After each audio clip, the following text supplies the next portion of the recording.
Mereka punya pendidikan berolahraga, jadi olahragawan, tetapi masa depannya juga terjamin. Kita butuh pemain bagus, dan itu entah diaspora, entah lokal, entah dari manapun, we don't care. Stop aja dulu untuk pemain naturalisasinya. Kenapa? Nggak ada gunanya.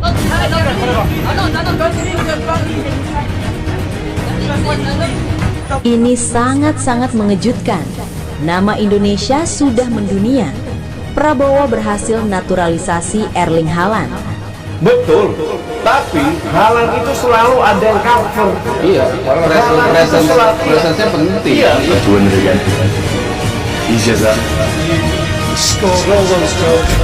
Daftar pemain naturalisasi di skuad Timnas Indonesia mungkin akan bertambah. Sebab, paling tidak ada 3 pemain asing di BRI Super League 2025-2026 yang dikabarkan siap atau sedang menjalani proses naturalisasi. Naturalisasi pemain sepak bola bukan hal baru di Indonesia. Kebijakan ini kerap menjadi solusi untuk meningkatkan kualitas Timnas Indonesia dalam persaingan regional maupun internasional. Jalur yang ditempuh pun beragam, mulai dari garis keturunan hingga proses tinggal jangka panjang di tanah air. Dalam konteks terbaru, isu naturalisasi kembali mencuat seiring bergulirnya BRI Super League 2025-2026. Beberapa pemain asing yang tampil menonjol disebut masuk radar dan tengah menjalani proses menuju status warga negara Indonesia. Setidaknya ada 3 nama yang ramai dibicarakan. Ketiganya memiliki rekam jejak kuat di level klub, pengalaman panjang di Indonesia, serta kualitas teknis yang sudah teruji di kompetisi domestik. Siapa saja pemain tersebut? Nama Jordi Weghman sejatinya sudah lama dikaitkan dengan rencana naturalisasi. Pada 2023, gelandang berdarah Belanda ini sempat masuk daftar pemain yang diproyeksikan memperkuat Timnas Indonesia karena memiliki darah Indonesia dari sang nenek yang lahir di Jakarta. Jordi Weghman merupakan produk Akademi Feyenoord, salah satu pusat pembinaan pemain terbaik di Belanda. Sejak musim 2024-2025, pemain berusia matang itu memperkuat Madura United dan langsung menjadi figur penting di lini tengah. Sekarang, jika PSSI menghubungi saya siap. Ya, semoga saya bisa bergabung dengan Timnas Indonesia dan membantu mereka juga. Karena saya pikir saya dapat membawa kualitas yang menurut saya mereka butuhkan ke tim. Ciro Alves memiliki latar belakang unik. Winger asal Brasil ini pernah memperkuat Timnas Brasil U20, namun belum pernah tampil di level senior. Kondisi itu membuka peluang baginya untuk membela Timnas Indonesia melalui proses naturalisasi. Di level klub, kontribusi Ciro Alves sulit diperdebatkan. Ia menjadi bagian penting dari kesuksesan Persib Bandung meraih 2 gelar juara liga, dengan peran vital di sektor sayap melalui kecepatan, kreativitas, dan naluri menyerang. Meski sudah berusia 36 tahun, Ciro Alves menegaskan kedekatan emosionalnya dengan Indonesia. Saya bermain di sini dan telah jatuh cinta kepada negara Indonesia, ujar ex-pemain Persib itu seperti dilansir dari Antara. David da Silva menjadi nama ketiga yang disebut tengah menjalani proses naturalisasi. Striker asal Brasil ini dikenal sebagai salah satu penyerang paling mematikan yang pernah bermain di Liga Indonesia dalam 1 dekade terakhir. Bersama Persib Bandung, David da Silva berperan besar dalam membawa tim meraih gelar juara. Pada musim 2023-2024, ia bahkan menyabet gelar top skor, bukti bahwa insting golnya masih berada di level tertinggi. Kini, membela Malut United, David da Silva tetap menunjukkan konsistensi meski usia sudah menyentuh 36 tahun. Jika proses naturalisasi rampung, pengalamannya bisa menjadi aspek penting, terutama untuk kebutuhan jangka pendek Timnas Indonesia yang membutuhkan striker siap pakai di level internasional. Satu persatu pemain naturalisasi Timnas Indonesia berbagai level usia memutuskan berkarir di tanah leluhurnya. Bagaimana sikap PSSI terkait fenomena itu? Pada musim ini saja, 7 pemain naturalisasi Timnas Indonesia memilih bergabung dengan klub BRI Super League 2025-2026. Ketujuhnya adalah Jordi Amat ke Persija Jakarta, Rafael Struijk ke Dewa United, Jens Raven ke Bali United, Tom Hey dan Eliano Reinders ke Persib Bandung, Shane Patinama ke Persija, dan Dion Marks ke Persib. Anggota Komite Eksekutif PSSI, Arya Sinulinga, mengungkapkan bahwa pihaknya tidak bisa mengintervensi langkah yang diambil para pemain naturalisasi Timnas Indonesia. Meski PSSI adalah pihak yang menaturalisasi ketujuhnya dengan kepentingan supaya bisa membela Timnas Indonesia, ia tetap membebaskan masa depan Dion Marks DK. Seperti yang kami sampaikan, pertama ini pilihan mereka. Kami tidak bisa tahan mereka. Kami tidak menggaji mereka. Mungkin beda, kalau kami yang menggaji mereka, pasti bisa diarahkan. Tapi ini soal pilihan mereka dan hak asasi mereka juga. Kami tidak bisa tahan. Jelas Arya. Arya menduga para pemain naturalisasi Timnas Indonesia itu tertarik berkancah di BRI Super League karena naiknya level kompetisi, yang dibuktikan bisa mendatangkan pemain level Eropa. Mungkin karena banyak pemain naturalisasi datang, kualitas liganya naik, sehingga membuat pemain-pemain naturalisasi mau datang. Tidak hanya pemain naturalisasi, banyak juga pemain top yang mau datang karena kualitas kita. Tutur tangan kanan Ketua PSSI, Erick Thohir tersebut. Jordi Wehman mengalami karir yang menarik. Pemain keturunan Indonesia Belanda itu dibesarkan di Akademi Feyenoord Rotterdam. Bahkan, Jordi Wehman mampu menembus tim senior Feyenoord Rotterdam pada musim 2020-2021. Menariknya, di musim tersebut, Wehman bermain bersama legenda sepak bola Belanda, Robin van Persie. Robin van Persie saat itu menjalani musim terakhir sebagai pemain profesional di Feyenoord Rotterdam. Jordi Wehman pun seperti sedang menjalani mimpi saat bermain di tim yang sama dengan van Persie. Itu seperti mimpi yang menjadi kenyataan. Kamu harus sadar, saat itu saya berusia 19 atau mungkin 20 tahun. Saya datang dari akademi dan Robin van Persie di ruang ganti. Dia adalah nama besar. Ketika saya muda, saya menonton dia seperti di Premier League, Manchester United, Arsenal. Jordi Wehman pun mengaku mendapatkan banyak pelajaran dari Robin van Persie mengenai sepak bola dan kehidupan secara umum. Satu hal yang sangat melekat dari Robin van Persie menurut Jordi Wehman adalah bagaimana caranya bersikap kepada pemain muda saat itu di Feyenoord Rotterdam. Saat itu saya muda, tidak tahu apa-apa soal sepak bola, tidak ada pengalaman, hanya menikmati permainan, dan saya harus masuk ke lapangan dengan van Persie. Dan dia adalah pria yang baik, ujar Wehman. Saya belajar banyak dari dia, saya juga mencoba melakukannya. Saya sadar, saya bukan van Persie, tapi bagaimana caranya membantu pemain muda, bagaimana caranya melatih sangat luar biasa. Jelas Wehman. Jordi Wehman menjadi bagian dari Madura United sejak 2024. Pemain berusia 26 tahun itu mencoba menerapkan apa yang disampaikan Robin van Persie kepada pemain muda di Laskar Sapekerap. Terkadang, saya juga mencoba melakukan hal yang sama ketika kami memiliki pemain muda di tim. Misalnya, saya pikir kami memiliki talenta besar, Rizky Afrizal, di Madura. Dia juga bermain di timnas nasional dan saya juga mencoba mendorong dia sedikit dengan cara bercanda, tetapi juga untuk membuatnya lebih baik. Tandas Wehman. Pengadilan Arbitrase Olahraga Internasional, CAS, secara resmi memberikan izin sementara 7 pemain naturalisasi timnas Malaysia kembali beraktivitas di dunia sepak bola. Keputusan tersebut diambil sembari menunggu putusan akhir atas banding diajukan Federasi Sepak Bola Malaysia. Informasi ini disampaikan FAM melalui pembaharuan resmi pada Senin 26 Januari 2026, langsung menyita perhatian publik sepak bola Asia Tenggara. Dalam pernyataannya, FAM mengkonfirmasi CAS mengabulkan permohonan bersifat sementara dari pihak Malaysia.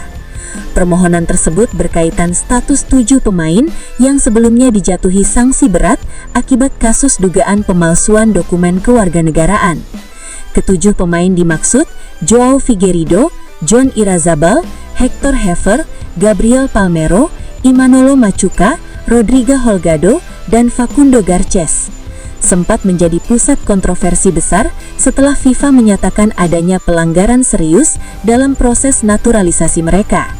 Sebelumnya, FIFA menjatuhkan sanksi finansial kepada FAM dengan nilai hampir Rp 9,5 miliar. Selain itu, masing-masing pemain juga didenda sekitar Rp 64 juta, dijatuhi larangan beraktivitas di dunia sepak bola 12 bulan. Hukuman tersebut dijatuhkan setelah investigasi FIFA menemukan adanya dugaan pemalsuan dokumen dan identitas yang diajukan FAM. Tidak menerima keputusan awal tersebut, FAM kemudian mengajukan banding ke Komite Disiplin FIFA. Namun upaya tersebut tidak membuahkan hasil, karena FIFA tetap mempertahankan seluruh sanksi. Setelah gagal di internal FIFA, FAM akhirnya membawa kasus ini ke Pengadilan Arbitrase Olahraga Internasional. Hingga saat ini, CAS belum mengeluarkan putusan final atas banding utama diajukan FAM. Namun permintaan tersebut memungkinkan 7 pemain terkait untuk kembali bermain, khususnya di level klub, selama proses hukum masih berlangsung. Keputusan ini langsung diumumkan FAM dan memicu harapan baru di kalangan pendukung sepak bola Malaysia. Publik Malaysia berharap CAS dapat meringankan atau membatalkan sanksi berat yang sebelumnya dijatuhkan FIFA. Di sisi lain, kasus ini juga memunculkan gejolak besar di internal FAM. Media Malaysia. Era baru Timnas Indonesia di bawah komando John Hartman resmi dimulai dengan standar yang tak main-main. Pelatih asal Inggris yang pernah membawa Kanada ke Piala Dunia ini langsung menetapkan target ambisius, membawa skuad Garuda menembus Piala Dunia 2030. Namun, untuk mencapai mimpi besar tersebut, Hartman memberikan syarat mutlak.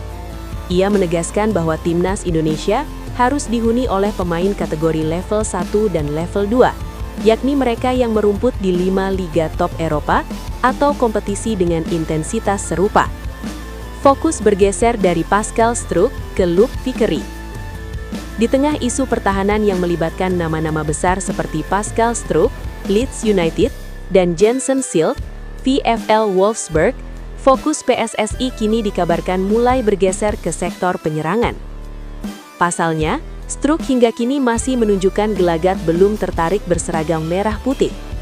Sebagai gantinya, muncul nama Luc Vickery, winger lincah milik MacArthur FC, Liga Australia, yang dinilai sebagai target paling realistis dan sesuai dengan skema permainan Hartman. Klon Ole Romagney yang punya darah Medan. Pengamat sepak bola senior, Bung Harpa, mengungkapkan bahwa Vickery bukan sekedar rumor. Pemain yang berposisi sebagai forward right ini disebut memiliki kemiripan gaya main dengan Ole Romagney, namun dengan keunggulan fisik yang lebih kokoh. Ini pemain punya clinical finish yang bagus, usianya masih sangat muda, dan physical strength-nya oke. Hampir pasti, dia masuk dalam radar 60 pemain yang dipantau John Hartman, ungkap Bung Harpa. Secara administratif, Luc Vickery adalah kandidat emas. Ia memiliki darah Indonesia dari nenek pihak ibunya yang lahir di Medan.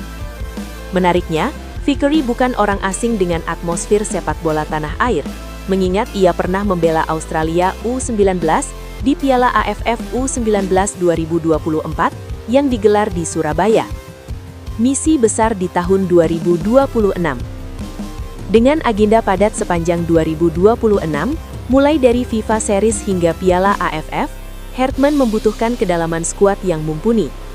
Luc Vickery, dengan catatan 2 gol dan 2 assist di Liga Australia musim ini, dianggap sebagai kepingan puzzle yang hilang untuk mempertajam lini depan. Kini, bola panas ada di tangan PSSI. Akankah Luc Vickery menjadi pemain naturalisasi perdana di era John Hartman? Publik sepak bola nasional tentu menanti kejutan ini, demi melihat Garuda terbang lebih tinggi di kancah internasional. Persib Bandung resmi mengamankan jasa bek naturalisasi Timnas U23 Indonesia, Dion Marks. Perekrutan Dion Marks bukan kabar yang disangka banyak pihak, termasuk supporter setia Persib sendiri. Pasalnya, Persib sempat diisukan merekrut beberapa pemain naturalisasi timnas Indonesia lainnya. Sebelumnya, ada Joey Pelupesi dan Martin Paes yang pernah melintas di rumor transfer paruh kedua Super League 2025-2026. Sayang, cuma Dion Marks yang dilepas ke skuad timnas U23 Indonesia saat itu. Saat itu, Dion Marks dan tim Gaypens diproyeksikan untuk membela timnas U23 Indonesia di SEA Games 2025. Selain itu, Garuda Muda juga gagal total di SEA Games 2025. Bek muda tersebut diikat Persib Bandung dengan kontrak 2,5 tahun. Deputi CEO PT Persib Bandung Bermartabat, Aditya Putra Herawan, mengaku sosok Dion Marks direkomendasikan langsung oleh Boyan Hodak. Boyan Hodak butuh tambahan pemain di sektor pertahanan. Dion Marks dianggap cocok mengisi profil tersebut. Pasalnya, sang pemain sudah berpengalaman di Eropa dan timnas Indonesia. Coach Boyan Hodak merekomendasikan tambahan pemain di sektor pertahanan. Ujar Aditya dilansir bolasport.com dari laman resmi klub. Dion adalah pemain muda dengan pengalaman Eropa dan latar belakang timnas.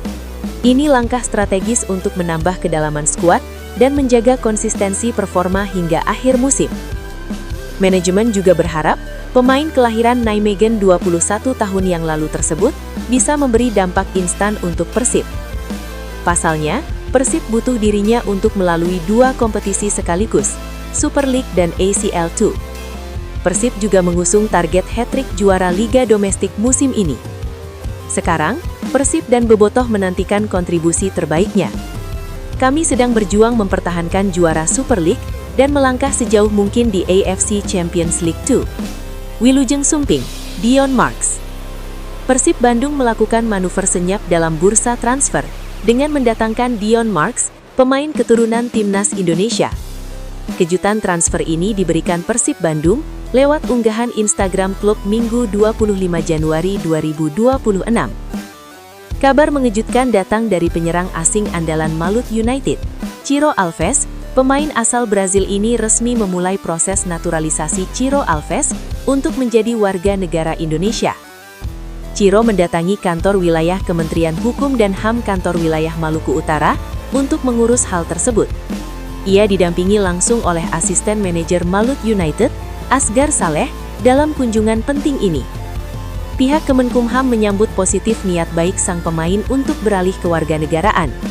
Proses administrasi siap dikebut selama seluruh persyaratan undang-undang terpenuhi.